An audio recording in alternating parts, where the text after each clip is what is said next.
welcome back to my channel.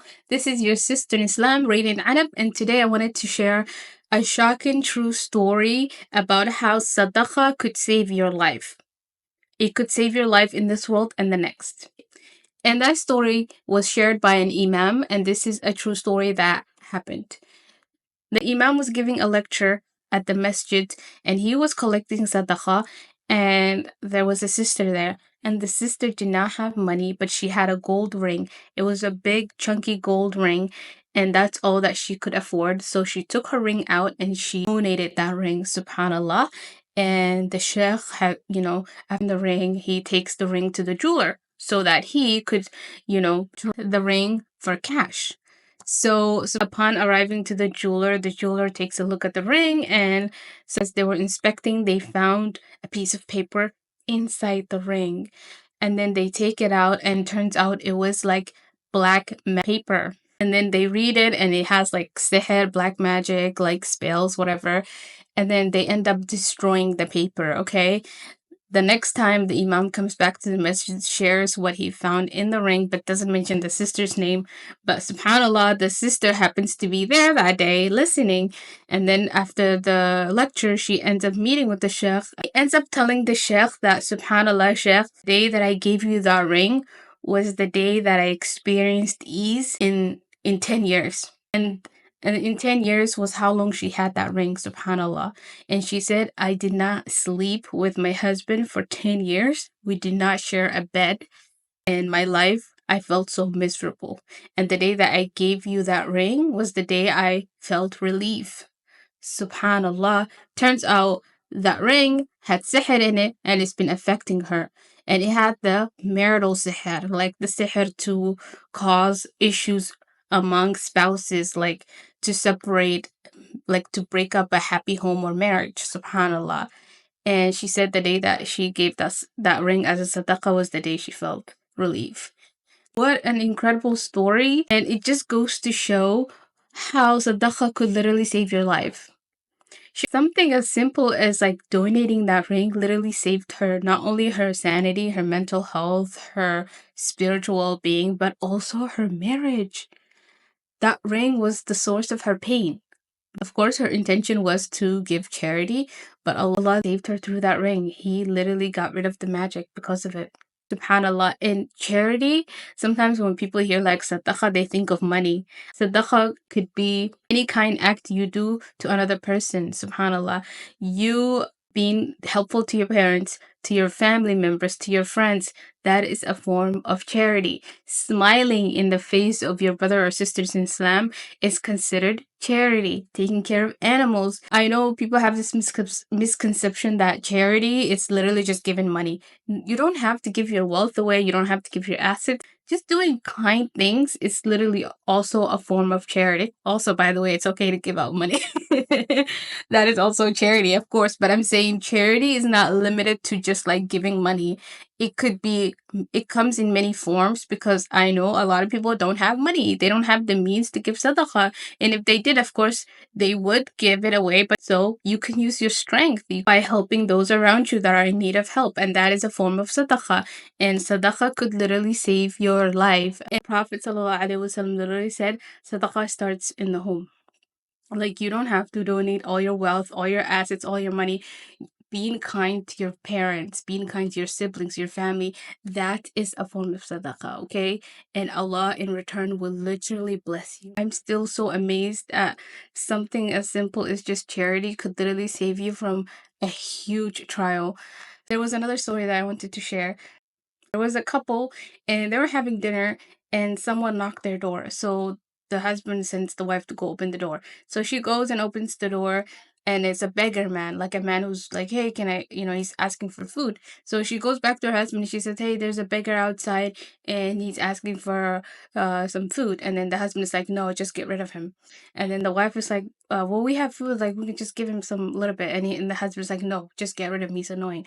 So she ends up sending him away. Anyway, years later, husband and wife, like, they go their separate ways, like they get divorced and stuff, right? Subhanallah. And then the wife, she remarries, and then again, subhanallah, as if she's having dinner with her current husband, someone knocks the door, and then she's like, "Oh, hey, there's someone at the door." He's like, "Go check. Well, who is it?" And then she comes back to him, and then he's like, "Okay, just go give them something to eat." And then she grabs food, and then she goes to go feed them. She comes back crying, and then he's like, "What's wrong? Are you okay?" And then she goes, "Yeah, the guy that I just fed was my ex-husband." And then the husband literally turns to her and says, "Do you remember me? Do you know who I really am?"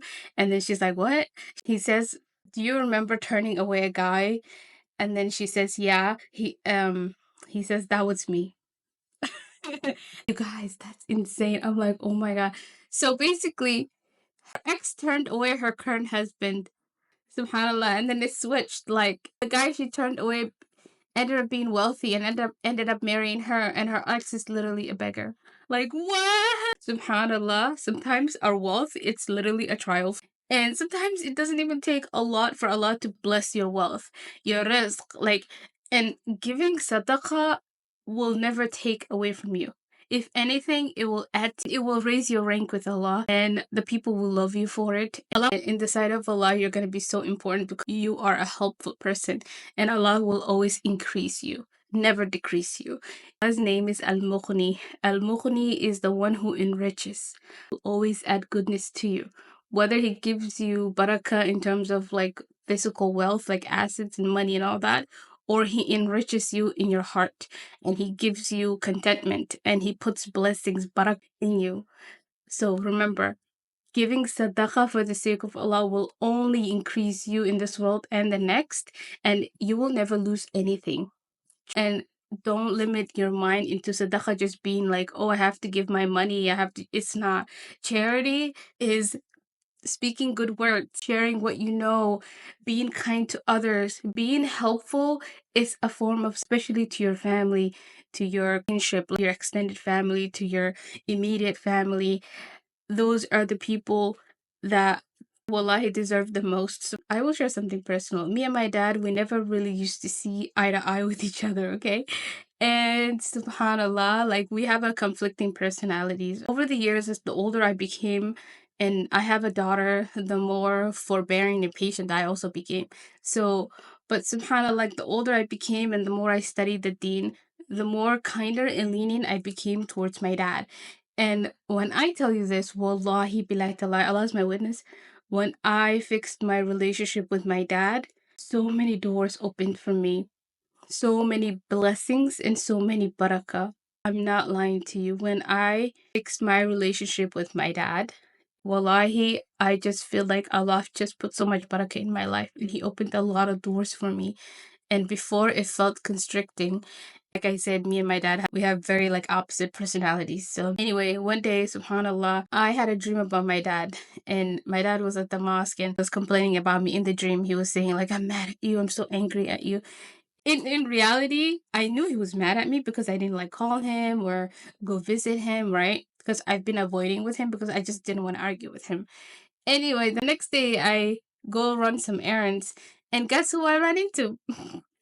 I ran into my dad, and then I greet him, give him a hug and a kiss, and then he literally said, just like my dream, "I'm mad at you." And then I said, "Oh, I'm so sorry. Like I actually had a dream about you last night, and that you were saying you're upset with me. Please forgive me, and I will try my best to be a better daughter to you." And then he just patted my head and my back, and he said, "You're forgiven. Don't worry. Just try to be better at communication because I want to communicate with you more." And I said, "Okay." Ever since then, I'm telling you, when I fixed my relationship with my dad, and it was something as simple as just saying, "I'm so sorry, Dad. I'm sorry for not like talking to you as much as I should." Ever since I like apologized to him and humbled myself to him, my life became better. Allah just granted me ease, subhanallah. So sometimes sadaqah is just saying kind words to your parents, being helpful to them, helping them with simple tasks. That is a form of sadaqah. So, and it could save you. It could save you from harm, not only in this world, but the next. If your relationship with your siblings or your dad or your mom are not right, and you feel like your life feels restricting, then please, by all means, I would urge you to fix it. Take this as your sign, fix it, try to make things right, try to be the bigger person. Sometimes I know we have like our ego gets in the way and it stops us from humbling ourselves or whatever, but I'm telling you, for the sake of your spiritual well-being and for the sake of getting closer to Allah, make things right. Make things right and take this as your sign. And even if you are not in the wrong, just forgive them for the sake of Allah so that Allah subhanahu wa ta'ala could forgive you in return. And I promise you, when you are the bigger person and you humble yourself, not to only Allah but to others, and you just make things right, Allah subhanahu wa ta'ala, not only will He put so many barakah and blessings in your life, but He will elevate your status, not only in this world but the next one too. I am telling you right now, it's true. And I pray that if you are struggling with any relationship, I pray that Allah subhanahu wa ta'ala makes things right for you and He solves your affair in the right way and He grants you ease in this world and the next. Allahumma ameen. Oh, bye. Ma'asalama.